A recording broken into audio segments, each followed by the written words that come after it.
Okay, I'm going to pick up this here would be starting the year 1994. It just concluded kind of racing motocross in that, primarily in 93. Now we're going to transition over and do some motocross, but more and more starting to get into the GNCC series, which is an off-road series, cross-country in that. Doing that, some CRA races, some of the hare scrambles, just more off-road racing than the motocross.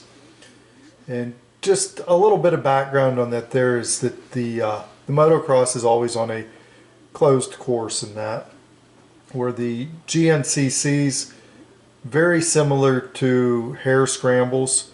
The hare scrambles are done, they lay out a loop through the woods, through creeks, swamps, whatever they could find. The average course length is probably maybe around 7 miles, somewhere in there. Maybe takes 15 minutes to get around the course, and it's usually they just line up the different classes and then they'll start them one after the next down through.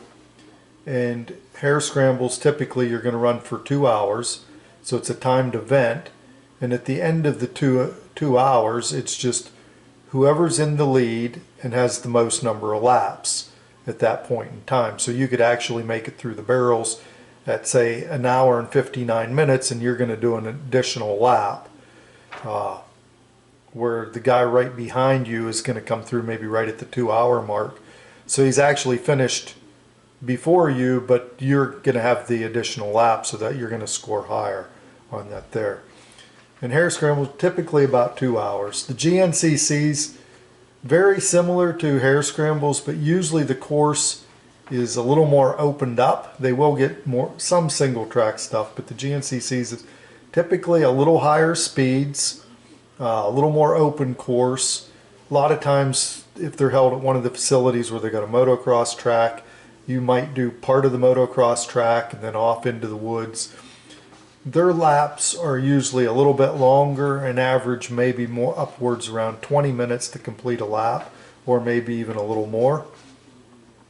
The beginning years, they always, I believe in the beginning years, everybody just run at the same time out there, all the different classes, one after the next. Some of this I'm going a little bit off memory, it's been quite a few years ago, but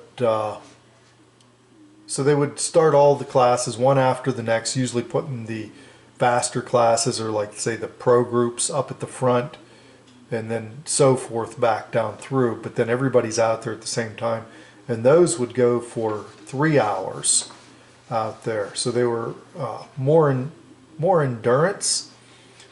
So we got into them thinking they would be safer. You don't have the jumps, you don't have the triples, doubles, things like that that you do on a motocross track. And the intensity isn't quite as great. I mean, there's still pretty, there is an intensity there, but it's backed off a little bit. Be sort of like a sprint runner versus, you know, a long distance runner.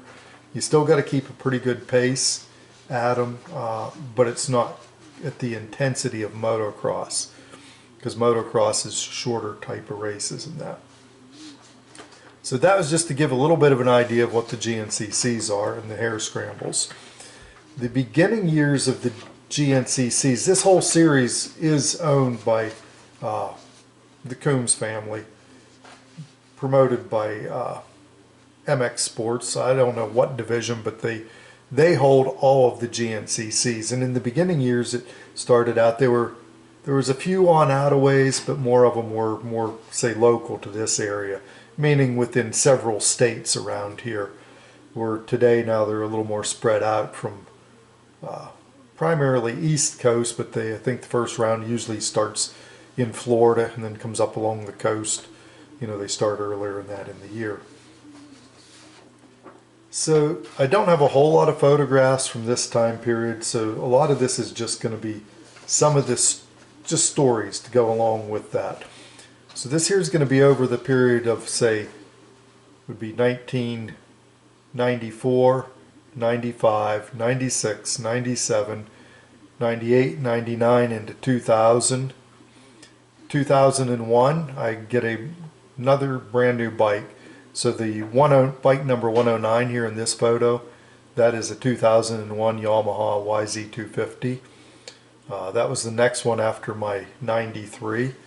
Typically in this off-road racing too, I'd run the bikes a lot longer, get more years out of them, and it really wasn't at the level I was doing in motocross. This here was something we're just doing to still be racing motorcycles and kind of for fun. So some of the very earlier years that we went, and I'm not sure what years it was, but some of the stories that I'll get into here is like one time, this here was, they used to hold one at Brownsville City Park. This was one of the early GNCCs. It was when we were doing the, me and Johnny Gallagher went to that. Not sure what class I was. I may even been on a 125 at this time, because this was quite a few years ago. We went down and did that one there. Typically in the GNCCs, I could do pretty good for the first hour. And partly, I guess I was used to the intensity of motocross, so I would run it a little bit like that, try and grab the whole shot, and then really push it for a while. But the problem was I never had the endurance really to last out the full 3 hours. So I could be right up at the front for the first hour, maybe even lead for a while or so, but then after about an hour it'd start fading off a little bit. And I wouldn't have bad results, but I was never winning any of them for sure. So anyway, we're at Brownsville this year.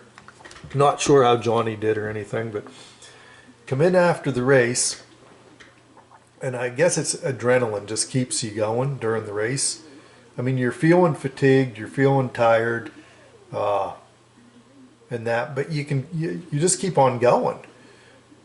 And you don't even realize how tired you can actually be getting until you cross at the moment you cross the finish line. It's like it hits you like a ton of bricks. It sets in very rapidly. So anyway, we're down there, and I remember, I believe I was driving. I had a little Toyota pickup that time, and we just took it down for the races that day. We weren't staying over or anything, just took the truck and trailer and ran down that morning. Anyway, finished the race. And I just remember I got the bike, we got back to the truck there, set the bike on the stand or something, and crawled in the back of the truck, and I was just laying in the back there. My legs were cramping something fierce. I mean, almost like severe cramps to where they were just knotting up. I'm laying in the back there, rolling around, moaning and groaning, and I just remember Johnny there. He was just, he thought that was so funny. He was just cracking up laughing as I'm back there just in severe cramps and that.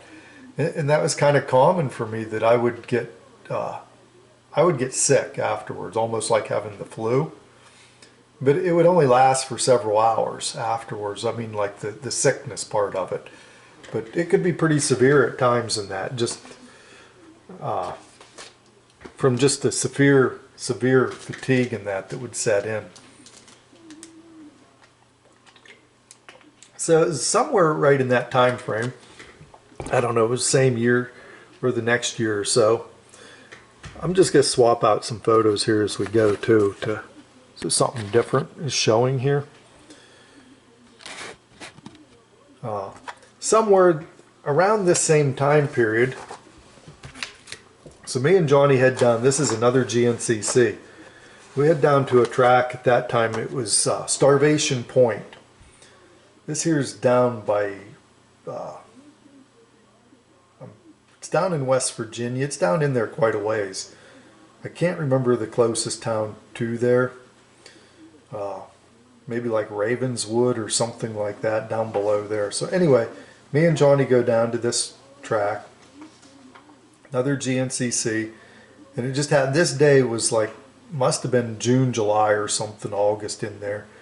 It was like 90 some degrees out that day, super hot, beating down sun. The sun was shining really hard and that, and just super hot. So dusty, and don't even know how I did there that day, but during that day, the reason I'm bringing this one up, another memorable thing that I had is that day there was a guy that during the race, he had hit a tree. I don't know whether it was hitting the tree that done it, but they said he had a heat stroke too. But he ended up dying there from the severe heat and exhaustion and that. He died at the racetrack there. But they don't stop the races or anything. Something happens, they haul a person off, but the races continue on in that and keep going. Don't know who it was or anything, but I do just remember that guy had died there that day from the severe heat and that. And Starvation Point was run by, I know it was the motocross track part of it, and I'm assuming this part was by, I believe his name was Buddy Little. Buddy Little used to be one of the announcers there for Coombs's at High Point. That was in the early years, but then Buddy split off on his own and went over there and did a motocross track, and then they did hold a GNCC there. So then somewhere in this period of time, I'm going to say probably around 94, 95, there's Don Harry. Don is a real good friend of mine. And actually me and Don, in a little bit of the later years here, maybe 84, 85, somewhere in there or so forth, we start going together, traveling around quite a little bit, doing hare scrambles and different things like that for a number of years. But anyway, Willard Wood, who lived over right by Don's, and Willard had, his dad owned a pretty good sized farm over there. Don't know how many acres, but there was a group of us built our own little hare scramble GNCC course there. We used to practice on that quite a bit, and it was a super nice course. I mean, it was tough. We made it very tough, but it was close to a 20-minute lap time to do this course. I mean, it had some pretty steep, rocky downhills, uphills, into cricks, just some really tough sections in that. So it was an excellent practice track. But anyway, so one day we're over there, and this here, I know it was on my 93 YZ250. We're over at Willard's, and this particular day, Don also had a section over on his side of the road. So you had to cross the road, but we would connect both sections together to make a really long course. And that's what we had done this one particular day over there. So when you'd come back from Don's and cross over to Willard's side, you would cross the road, and then there was this very long hay field. Well, it could be corn or whatever, but there was a tractor path. You run down the side of it. So it was fairly long, and then you just dropped through a gate, which you didn't have to do much of a turn at all, and then you continued down along this next field. But you had to do a little bit of a right-hand jog out around, had a little offset in it, out around there. So you're basically running the length of two fields down through there. So you could be in fifth gear just pinned on by the time you hit the end of this here. I mean, it was very high speed. So we're there riding that day and connecting the loops together. And I'd crossed the road, coming down through that field. This is towards the end of the day. Coming down through there, and I don't know what happened. Well, I do know what happened, but I had never seen the whole entire day. After you're just connecting into that second field, about at the highest speed point of it, which I don't know how fast the bike is, probably 50 mile an hour if you're top end, fifth gear, clipping down through there. There was a big rock sticking up out of the ground. Never seen it all day, and this particular time I come down through there and I clipped that thing with the bike. And all I remember is it kind of threw me up a little bit forward onto the bike, and the bike started to swap a little bit. And just like a lot of times when you're going into a crash, it's almost like sometimes things slow down into real slow motion to where you almost remember the thing step by step through. So I remember thinking, I gotta save this, that I'm thinking this is how I'm going to go out of this world right here if I don't save this, because it was pretty high speed. Anyway, next thing I know, I'm hitting the ground. The thing swapped sideways or something, and now I just remember hitting the ground, I'm rolling, and I'm catching glimpses of my bike just hitting the ground and flying up in the air and bouncing beside me. And I just remember thinking through it, okay, I'm all right yet. Just waiting to get slammed with that bike on any one of these flips, because it just seems like I'm being thrown and rolling. And I can see the bike also coming very close to me as it's going through there. And I'm thinking as soon as I get hit with that bike, I'm going to be in bad shape. Ends up, I finally come to a stop, and I'm just waiting for the impact of the bike, but it never hits me. And I'm thinking to myself, I'm all right. I made it through this. And I get up, make it back to my bike, go back to the bike, pick it up, and that crash had taken, and it actually ripped the shoulder strap and the arm strap clear out of my chest protector. It was ripped clear off my chest protector. My jersey, the one side's all ripped open. My bike, both the front tire and back tire, bent both rims, blew out both tires. The subframe is bent down in. It's bent and cocked off to the side. The handlebars on the one side is bent down to an L.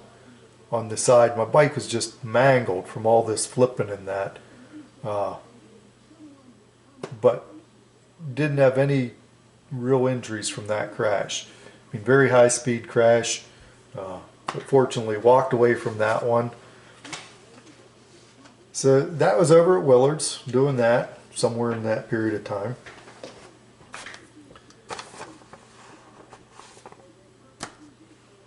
So now we go to, I'm going to back up here just a little bit, because this here was back when, and I had forgot to mention this, back when I had the practice track across the road here from my house. Gary Robertson, at that time, I'm going to say this here was probably right around 93, and I'd be practicing over there. And Gary was just pretty young at that time. This is kind of the very beginnings that I remember of Gary. He would come over, and his dad had I believe it was a CR 500. And he was just a young kid, used to come over riding that 500. And he would ride on the practice track. Actually, probably later years, he probably rode my practice track more than I did.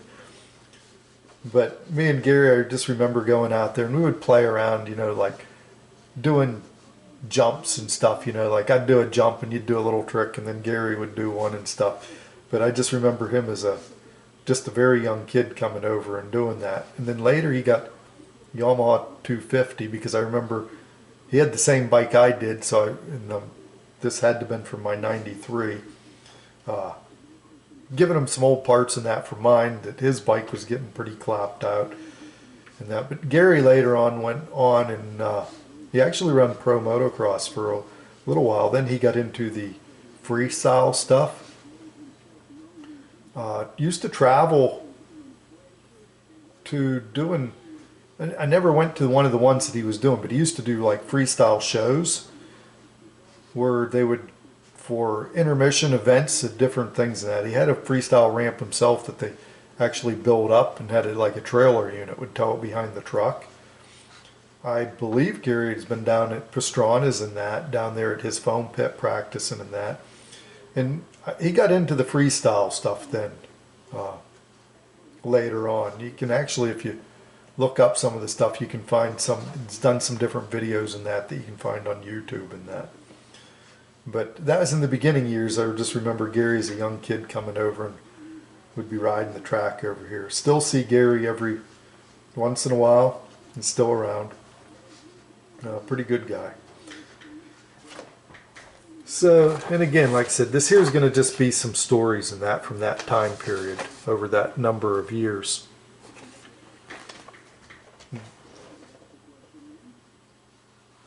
So somewhere in there, this was some later years. I believe it was probably me, Don, Harry, Willard, and I don't know if somebody else was along, because Willard had picked up a bike too and was riding some with us then, and he was starting to do some GNCC racing along with us in that. So anyway, I'm going to say it was the three of us. There might have been somebody else along. I don't remember. We go down to High Point to do the GNCC down there.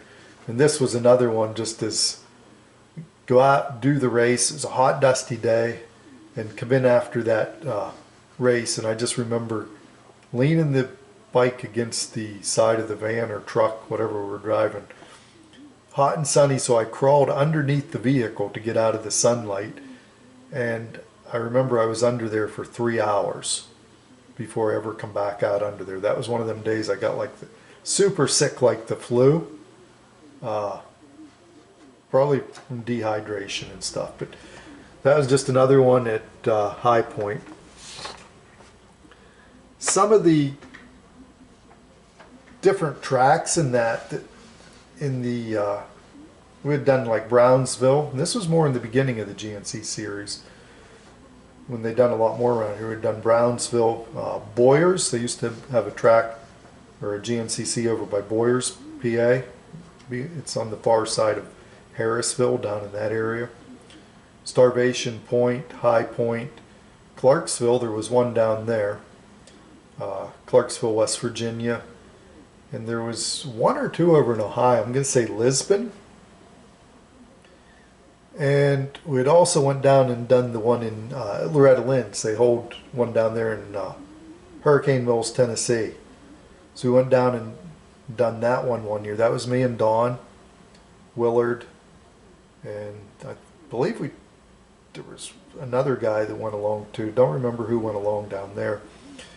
The Loretta Lynn's one, I remember at that time we were running, I think it was me and Don both were running the plus 40 class at that time down there, and that's the largest one that I ever remember. I believe it was in our class alone. I believe we had 110 bikes, and they started them one row, one start. You started out across the field, and then it immediately took it like a jog right into the woods there. But that was one of the largest classes that I ever remember running in, and I believe there was 110 there on that start. So that was the one at down at Loretta Lynn's ranch. It was a GNCC, not motocross.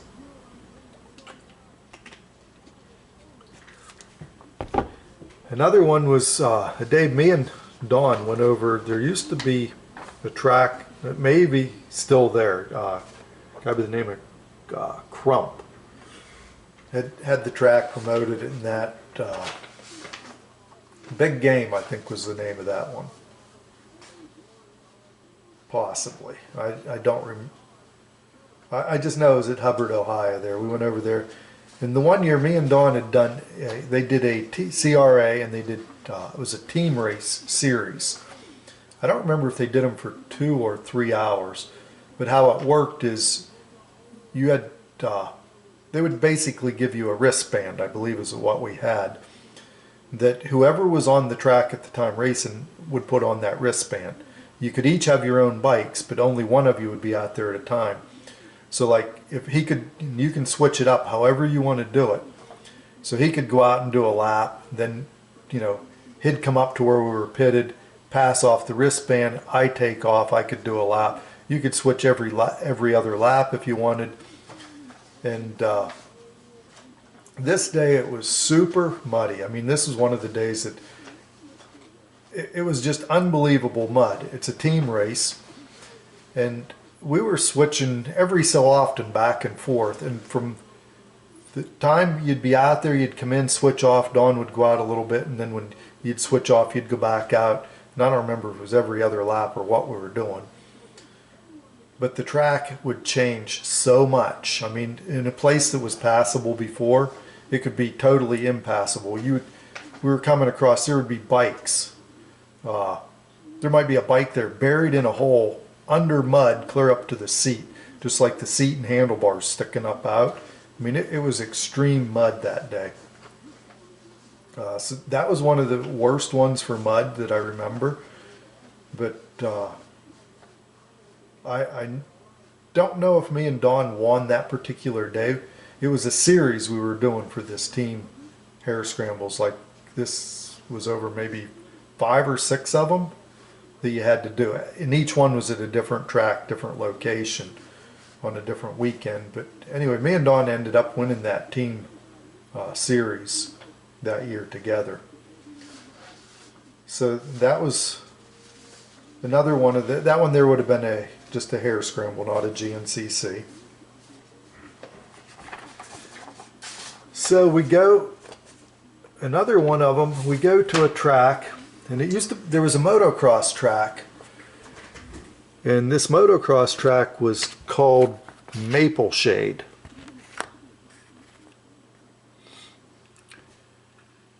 And so one of the days we go up to Maple Shade. I think me and Don went up there. And I remember Gary Robertson was up there that day. He was also racing one. But anyway, this particular day, it was a hare scramble they were putting on up there. Motocross facility, but they were doing a hare scramble. And it was pouring down rain, super hard. I mean, the rain was just coming down in sheets and just keeping it up. So the track was a lot more wet. It was very muddy, but it wasn't like a deep mud. It was more just a very sloppy, wet mud in that. And so we're there at the race. They start, because they run no matter what the weather conditions are. You're going to run it. So I just remember sitting there on the starting line, and it felt like somebody had a big hose just pouring down your back. I mean, it was just running down through the back of your jersey, down into your pants, filling your boots and everything. It was just, you were soaking wet. And that was just sitting on the starting line. And we would wear what was called roll-offs, your goggles. It's basically a film that comes across your goggles, just like camera film, and there's a string on one side, like the winder, and the other cartridges on the other side. So on muddy days, to keep your clear vision, you would pull that string, and it winds the clear film out of the cartridge across your goggles so you can see. And typically we would stack tear-offs on top of the roll-offs, because the tear-offs cover the entire lens. The roll-offs just cover a strip across there, so your vision becomes narrowed down with the roll-offs. And also, once water starts to get, and it can happen, it'll start to get between your lens and that film, and then it starts to make things blurry looking just because of that layer or film of water between the two lenses. So anyway, they start the race, get going, and there was a lot of bikes there, so you're just getting splashed with water every time you're near anybody. It's just constant mud, water, and that being just roosted and thrown at you. And run out of tear-offs very quick. It doesn't take long till your goggles. It's just getting very difficult to see. So anyway, we're coming down through the woods. There's a wood section. By now, the bikes are spaced out pretty good, but there's a guy right behind me. We're coming down through the woods, and it's an area that's a little bit of a clip, not super high speed, but you do have some speed. And couldn't see. You can hardly see from your goggles. They're so screwed up. Well, anyway, happened to be a tree that it was broken off, laying down, pointed back towards you. A smaller tree, I'm going to say maybe 4 inches in diameter or something. And I don't know if it just snapped, if somebody bumped into it like a dead tree that made it do that, because it's kind of a dangerous situation. It's kind of like a spear pointed at you.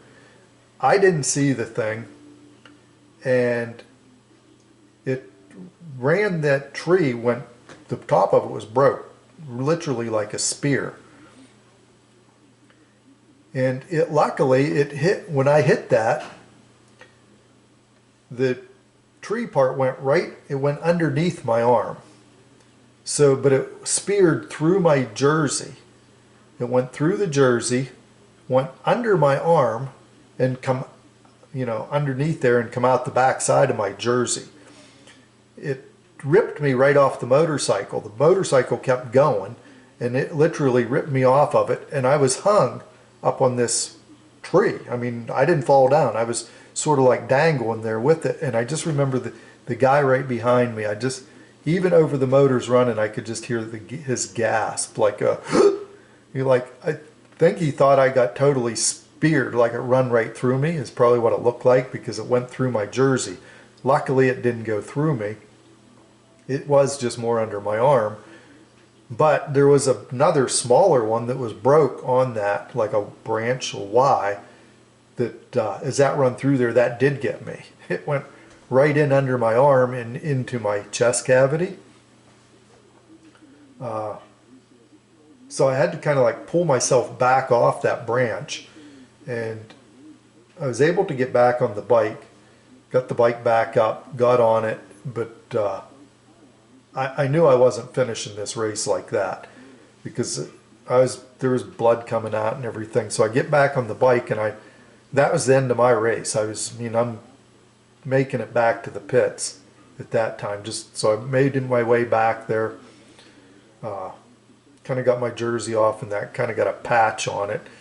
I think I went down to the ambulance there, and they patched it up somewhat and just told me to, they weren't taking me to the hospital, but just bandaged it and everything. And so I stayed, spectated there and that, and then come home that night, and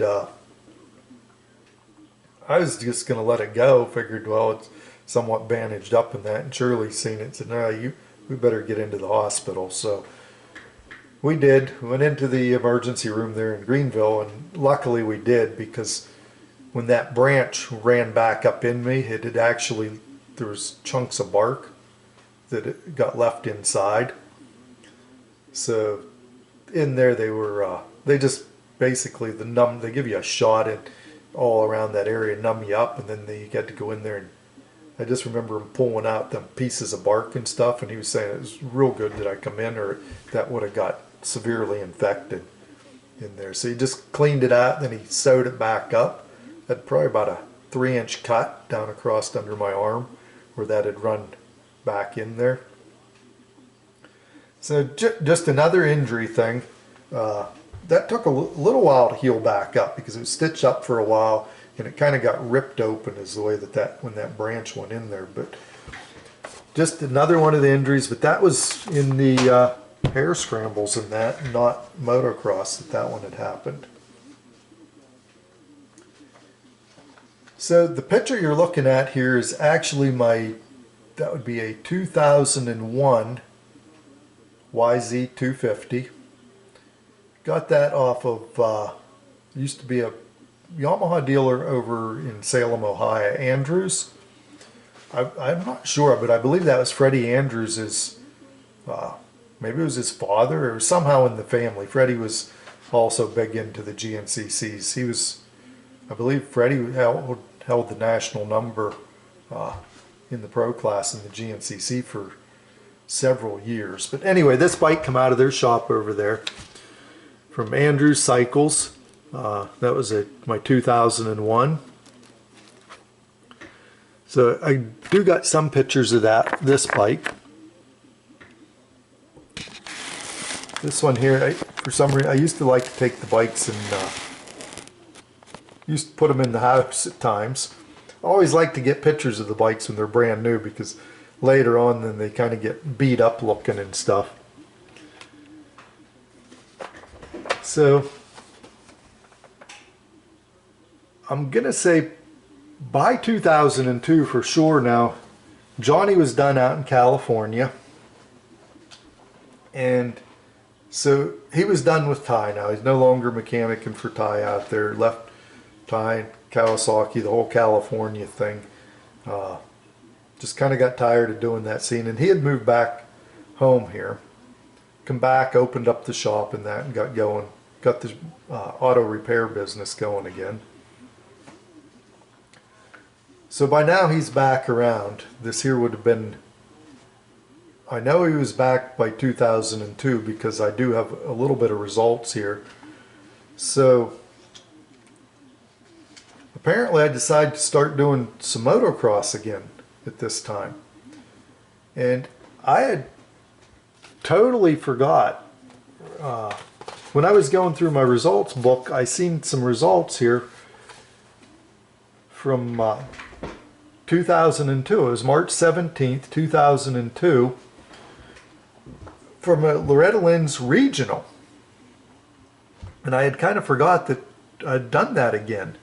Apparently 10 years later, because I went in 1992, so 10 years later, I just turned 40 and decide, okay, I'm going to do Loretta Lynn's again. That had totally escaped my memory until I seen the results thing and seen that I did that, and I thought, I don't even remember doing that, really. And then kind of my memory was coming back, and I did, and then I'd actually found the from the regional, the confirmation and the letter of that you have qualified for the regional that year. And it actually had the my sign-up slip from Budds Creek. It was the plus 40A class, Budds Creek, 1992, and that was for Loretta Lynn's qualifying to go to the regional.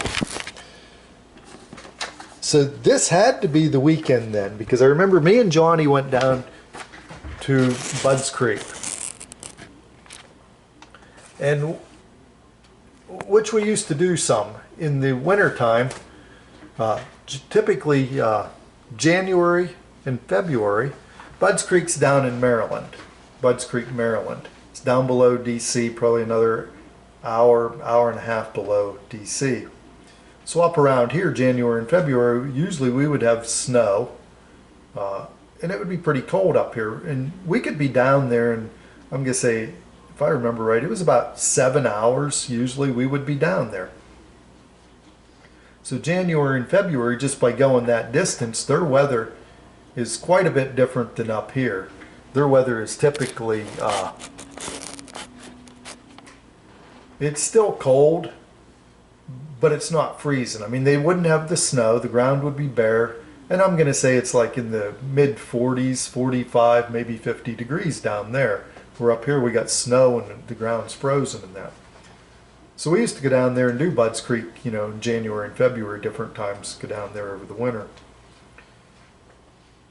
So anyway, this particular year then, it was in March 17th, we go to Budds Creek, do the plus 40A class, and qualify for the regionals there for Loretta Lynn's. And then I also found in there why I didn't do that year is then that same year, it had to be this year, me and Dawn go over to, this here was over at Hubbard for a hare scramble, and they had there was sort of like a gravel pit bank, was this one section. You come to the bottom, do a turn up this gravel pit bank, and at the top you sort of had the embankment on the left kind of build up, and it was kind of rutted or whatever. And I remember coming up over there, I didn't crash or nothing, but just the way that embankment was, and I smashed my ankle between the case of the motor and that bank on my motorcycle, and it ended up, it broke my ankle.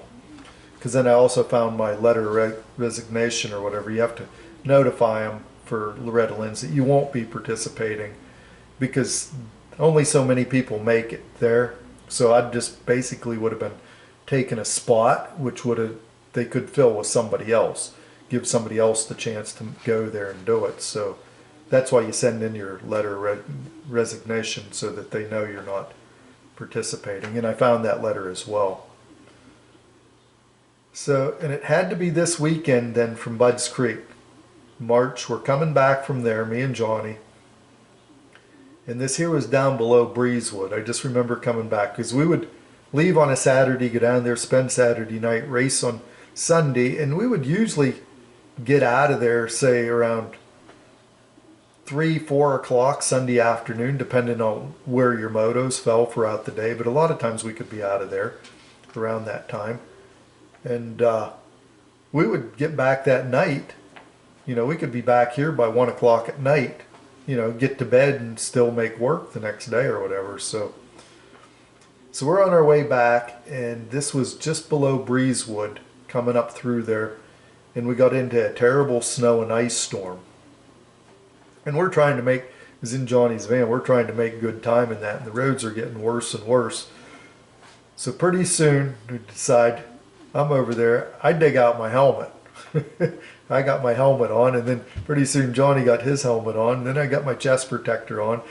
Here before long we're half geared up in the van in case we crash the van coming back, because we're still trying to make good time through this ice storm and that coming back up. So just always remembered that of having the moto gear on inside the van coming back that night, trying to make good time back through this snow and ice storm coming back from Budds Creek. So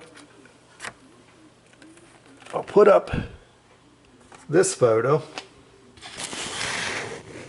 and not sure when this, exactly when this here is, probably what year it was, I don't know. I'm gonna say it was, I do know it was on my 2002 Yamaha in that photo.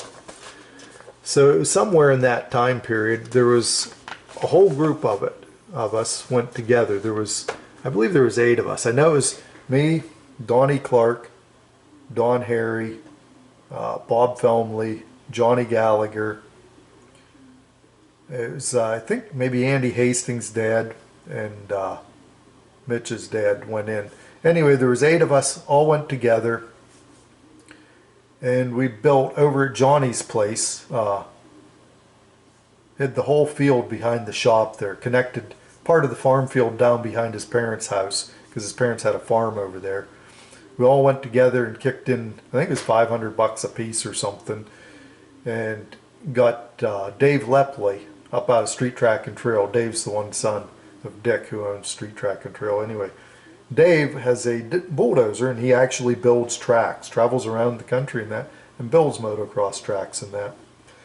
So we got Dave, he come down, and we built a super nice moto track over there. I mean, quite a few jumps, had whoop sections, some big doubles, doubles into doubles.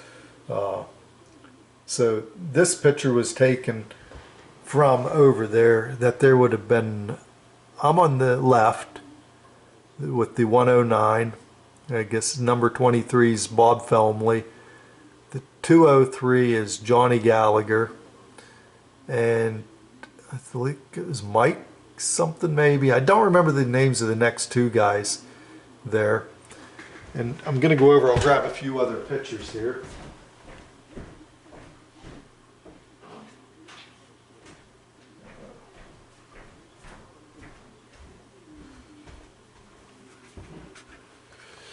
I know Don Clark is in one of these. It was probably Bridget, which was Johnny's wife, that took a lot of these pictures in that.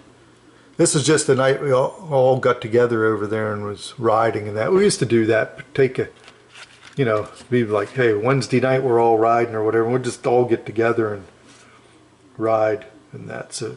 These are just some of the group pictures from, we'd get quite a few together over there and just have a ride night or whatever. Or sometimes we'd get together and just work on the track. You know, all the track always had to be, you'd have to brush hog down and disc and stuff. So there's a fair amount of maintenance that went along with it. And I'm pretty sure a lot of the track is still there. It's pretty growed up. But that was from the moto track over at Johnny's that we all went together and had built over there.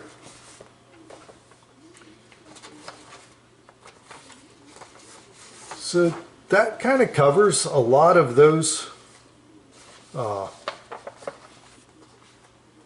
years, clear up till, and I really don't know when I don't even know my very last race, motocross or hare scramble. Don't know which it was, what track it was, because I never went to the races and said, well, this is it, this is going to be my last race. I just always assumed maybe there would be another one. So when that last one come about, I don't know. I'm gonna guess it was probably somewhere around 2004, somewhere in there, because there was a period where we started going and just doing even there used to be a lot of like poker runs, off-road poker runs around that we would go do and doing trail riding up in Marionville and Rocky Gap and all them up there. I do remember going up there to Rocky Gap